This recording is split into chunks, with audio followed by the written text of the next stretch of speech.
जय हिंद। आज हम सुलेख के नियम के बारे में जानेंगे और देखेंगे कि सुलेख कैसे लिखा जाता है।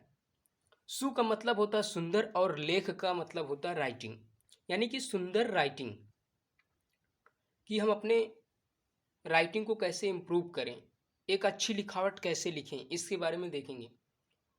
उससे पहले हम आपको बता देना चाहते हैं कि अगर अभी आज तक आपने चैनल की प्लेलिस्ट नहीं चेक किया है तो प्लीज़ चैनल की प्लेलिस्ट एक बार ज़रूर चेक करें। चलिए शुरू करते हैं।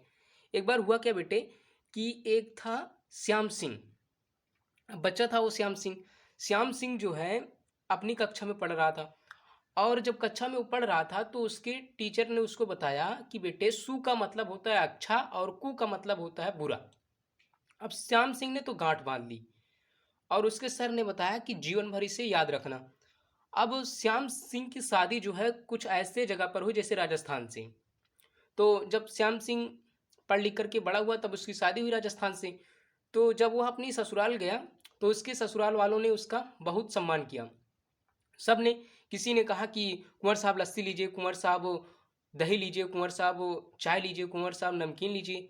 अब श्याम सिंह को गुस्सा आ गया, तीन चार बार कुंवर साहब उसने सुना, उसे गुस्सा आ गया। वो खड़ा हो उठा, कहा कि अगर आप लोग अगर इसी तरह बेइज्जती करेंगे तो अभी मैं यहाँ से चला जाऊँगा। वहाँ के लोगों ने कहा भाई हमने आपकी क्या बेइज्जती की कुंवर साहब?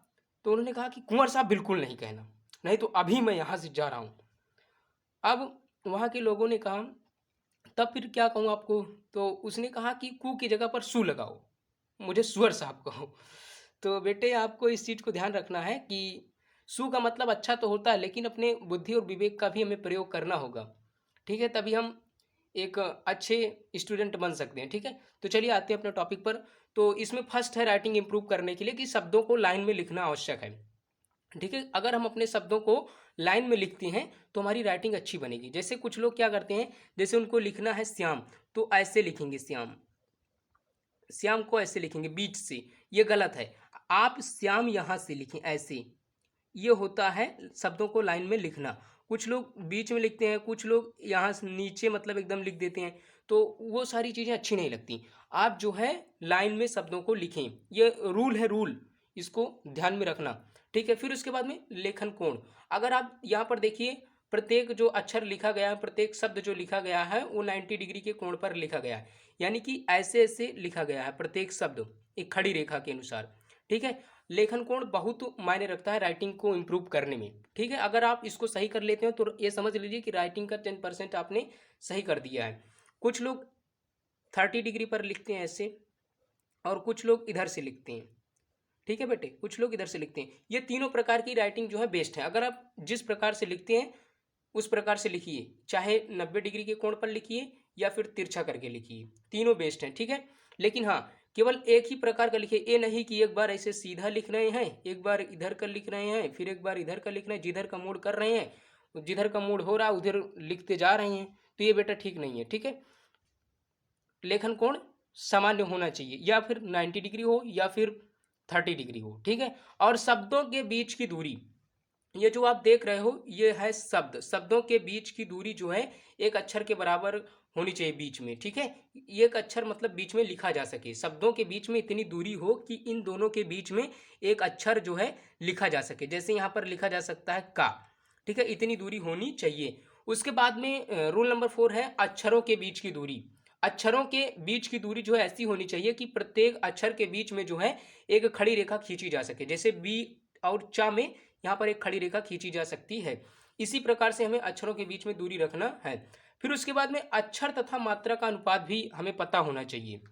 पांचवा रूल बहुत इंपॉर्टेंट है, ये समझ लीजिएगा, अक्षर तथा मात्रा का अनुपात। आप ये देखिए कि जैसे मतलब सा लिखा गया है और सा के ऊपर एक ही मात्रा लगाइए, तो ऐसे ना लगाइए आप, ना ही ऐसे लगाइए। ठीक है, सा के मात्रा ऊपर ऐसे लगाइए। ठीक है, एकदम मतलब कि जो ये शब्द होना, शब्द हो मात्रा उसकी आधी होनी चाहिए, शब्द की आधी मात्रा होनी चाहिए। और ना ही आप ऐसे, कुछ बच्चे क्या करते हैं ऐसे लगा देते हैं, ये भी सही नहीं है, सही ये है। ठीक है, तो जो शब्द हों उन पर जो मात्रा लगाई जाए वो शब्दों की आधी मात्रा लगाई जाए। ठीक है, अब रूल नंबर 6 की बात करेंगे। 2 या 3 प्रकार के पेन का प्रयोग करना चाहिए हमें, हमें जो है 2-3 प्रकार का पेन का प्रयोग करना चाहिए। इससे क्या होगा कि जैसे मान लीजिए अगर हम एक ब्लू पेन है, किसी अलग अलग कंपनीज का होना चाहिए। जैसे मान लीजिए अलग अलग कंपनीज का जब आप लेंगे तो इससे क्या होगा कि आपको मतलब ज़्यादा बोर नहीं होंगे, लिखने में आपको बहुत मज़ा आएगा। ठीक है, तो अलग अलग प्रकार के पेन का इस्तेमाल आप ज़रूर करें।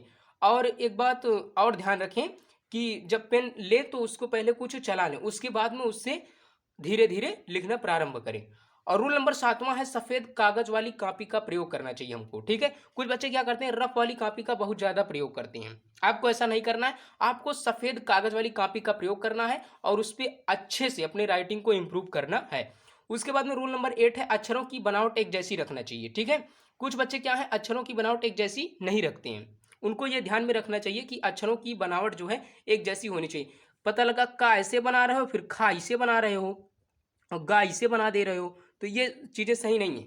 आप ऐसा लिखें कि देखने वाले को, जो आपको देखे आपकी राइटिंग को, उसे एकदम आनंद आ जाए, आनंद की अनुभूति हो जाए उसे देख करके कि बच्चे ने कितनी परिश्रम से इसे जो है सजाया हुआ है, कितने परिश्रम से इसको लिखा हुआ है। ठीक है, रूल नंबर 9 की बात करेंगे, शुरुआत में धीरे धीरे लिखें। शुरुआत में कुछ बच्चे होते हैं बहुत तेजी से लिखते हैं, ऐसा आप कदापि ना करें। धीरे धीरे लिखें और जब आप धीरे धीरे लिखेंगे तो आपकी हैबिट बन जाएगी, ठीक है, लिखने की। रूल नंबर 10 है हमारा, अक्षर की बनावट पर विशेष ध्यान दें। प्रत्येक अक्षर की बनावट पर जो है विशेष ध्यान हमको देना चाहिए। ठीक है, एक बात आप लोग याद रखिएगा बच्चों, कि मतलब जिस प्रकार से हम किसी व्यक्ति के व्यक्तित्व को जो है उससे बात करके समझते हैं, उसके वे ऑफ टॉकिंग से समझते हैं, ठीक है, उसके कपड़े से समझते हैं, उसी प्रकार एक मतलब राइटिंग भी, एक सुलेख भी जो है एक अच्छे व्यक्तित्व का अभिन्न अंग है। आप जो है अगर किसी के बारे में देखना चाहते हैं, उसका व्यक्तित्व देखना चाहते हैं, तो उसका सुलेख अगर आप देख लेंगे, अगर उसकी राइटिंग अच्छी होगी तो 90% चांस ये है कि उसका व्यक्तित्व भी अच्छा होगा। Thanks for watching this video, मिलते हैं नेक्स्ट वीडियो में, तब तक के लिए जय हिंद।